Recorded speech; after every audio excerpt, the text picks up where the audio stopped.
Ika-23 nga hugna sa Real Quality Public Service unang gipahigayon sa Barangay Gilang-Gilang. Nidangat sa covered court ang 34 anyos nga si Maricho Archis nga taga Purok 3 Barangay Gilang-Gilang aron ipakonsulta ang bukol sa iyang aping. Atol sa ika-23 nga hugna sa paghatod sa mga batakang serbisyo sa Real Quality Public Service kan RQPS, Pebrero 17 tuig 2023. Sumala ni Marichu, 14 na katuig niyang giantos ang kangulngol sa iyang cyst sa iyang aping, busa mapasalamaton kini tungod kay sa unang higayon libre siyang makapacheck up sa doktor ug aron mahibawan ang kahimtang sa bukol ug makapangayo og tambal. Daghang salamat Mayor RQ sa serbisyo. Salamat sa imong mga katawhan nga ningyanhi aning dapita sa Barangay Gilang-Gilang.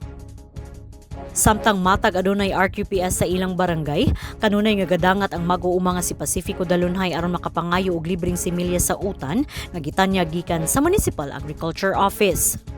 Salamat ko kang Mayor Kinyo nga pangalagad din siya sa matag barangay, labi na sa Gilang-Gilang. Pinaapong ta siya nga tasan siya kinabuhi dinhi sa kuan aron makapalayon siya og pag-alagad sa matag barangay sa Tibo Manolo Cortex. Mapasalamaton si Kapitan Glenn Gulle sa kanunay nga paglantaw ni Municipal Mayor Rogelio Enquinio sa paghatag og kaayuhan sa iyang gialagaran nga barangay. Ang Barangay Gilang-Gilang ang pinakaunang barangay nga subling gitunulan sa mga batakang serbisyo sa RQPS, ilawom sa ika-23 nga hugna. Ang dako kayo magpasalamat sa makanunayon nga paghatag og serbisyo sa atong halangdon nga mayor. Bisan patuod sa kalayo sa atong lugar, kalisod sa atong dalan. Pero naangyod, kanunay naghatod og libre nga serbisyo dinhi sa atong barangay. Gibutyag ni RQPS Champ Konsehal Miguel D. Mata na 16 katuig na nga naghatod og mga batakang serbisyo ang programang Real Quality Public Service nga gisugdan sukad pa Hulyo 27, tuig 2007.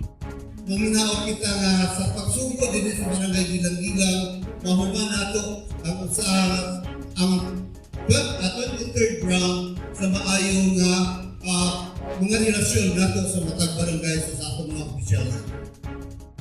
Lakip sa mga naduga nga serbisyo sa RQPS ang Office of the Building Official kon OBO, External Affairs Office, Business Permit and Licensing Office ug uban pa.